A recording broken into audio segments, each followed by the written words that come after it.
como você falou, né? Experiências com Deus, ela não se rotula só a milagres, né? Grandes feitos. Não, cara.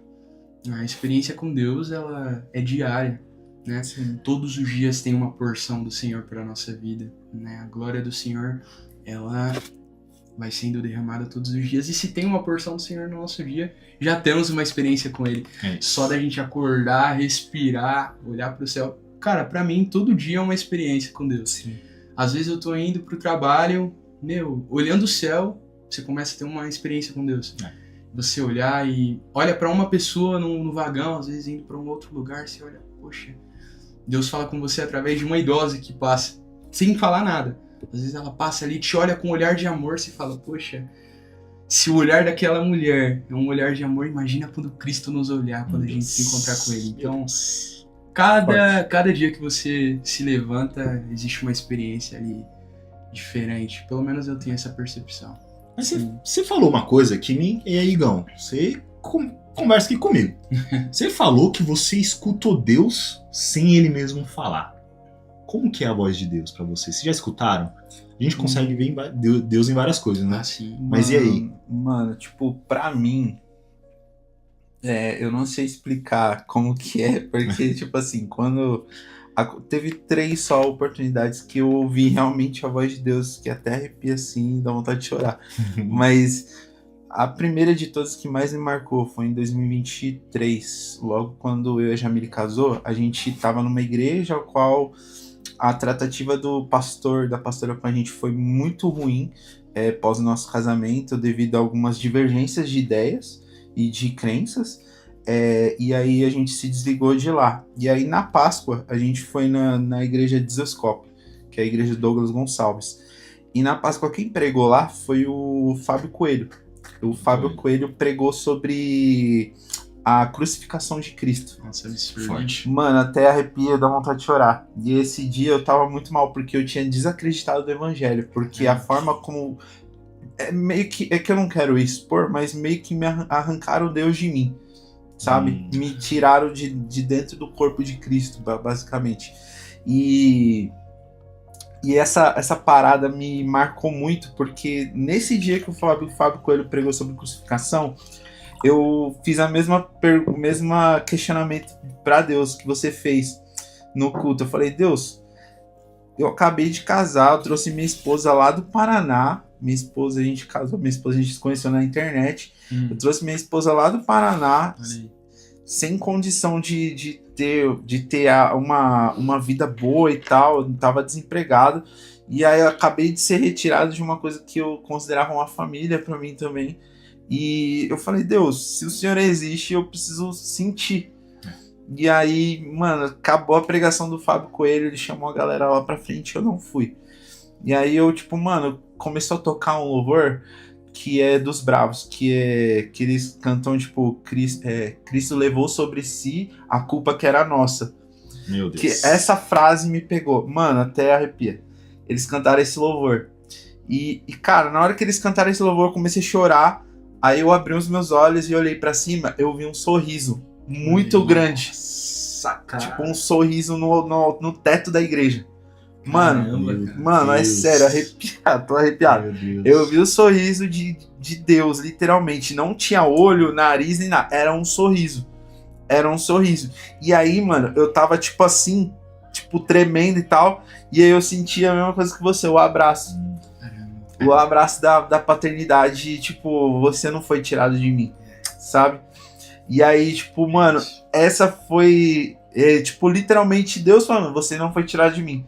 Só que, mano, é isso que eu escutei. Absurdo, como É isso que eu explica? escutei. Não tem, mano, eu não sei como que é a voz, tipo assim, eu não posso explicar porque não tem como explicar. Era algo muito diferente. Tipo, parece que é uma mistura de vozes que você mais gosta, assim. Tipo, literalmente, mano. Então, mano, foi isso. Tipo, eu senti esse abraço, esse sorriso. E aí, aquele dia, eu comecei a chorar. E a galera que tava ao meu redor viu a forma que eu tava, perguntaram o que tava acontecendo. E todo mundo começou a chorar junto comigo. Porque eu expliquei lá, né, que tinha visto o sorriso e o abraço. E aí tava o meu antigo líder lá, ele chorou junto comigo e tal. E aí, mano, foi o dia que Deus mais me quebrou, assim. Literalmente. Porque às vezes a gente tem essa incredulidade, que nem o Denilson falou, de achar que por a gente não ter um pai presente ou não ter um pai saudável, no meu caso, meu pai não é saudável, Sim, sim. então, tipo, não ter uma figura paterna ou de um homem na nossa vida é muito ruim, mas isso não quer dizer que a gente não tem uma figura paterna, que é a verdadeira figura paterna, que é Deus, sabe? Então, essa experiência, mano, foi uma das mais absurdas, assim, da minha vida, mano. Meu Deus. Foi essa. Essa foi uma das mais absurdas, porque desde então eu me firmei mesmo. Eu já sempre nunca desisti da igreja e tal, mas eu me firmei de verdade, assim, de aprender, de ter sede de busca, né? E mano, eu ouvi uma frase uma vez do Alessandro Vilas Boas que fala bem assim, mano: Cristo é mais glorificado em nós quando a gente tá mais satisfeito nele. E foi esse dia que eu aprendi o que é satisfação, É isso. sabe?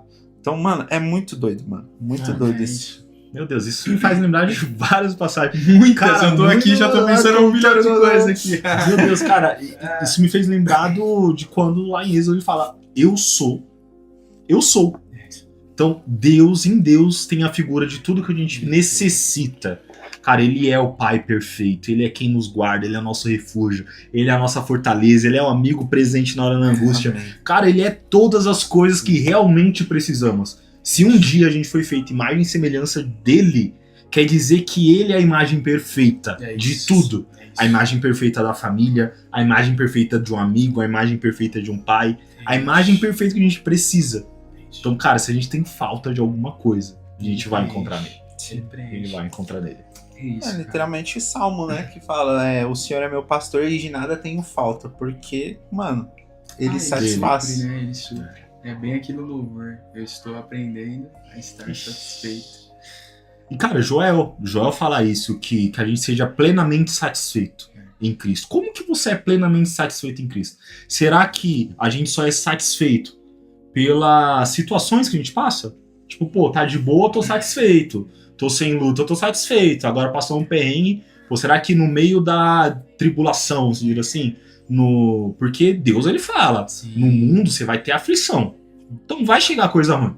Tipo, o sol nasce pro bom ou pro mal. Cara, vai nascer pros dois. E aí, no dia da angústia, será que a gente consegue estar plenamente satisfeito nele? Sabendo que se a gente tem ele, nos basta, sendo como Paulo, sabendo viver no pouco ou no muito? Isso. Aí é um grande questionamento que tem, né? Porque nem todos são cristãos maduros a ponto de ter essa maturidade de achar a suficiência de Cristo até em meio à tempestade, né? É uma lição, acho que pra todos, né? As aflições, elas vêm para nos fortalecer, mas existem pessoas que mesmo em meio a todas essas aflições escolhem não ser fortalecidos com isso, né?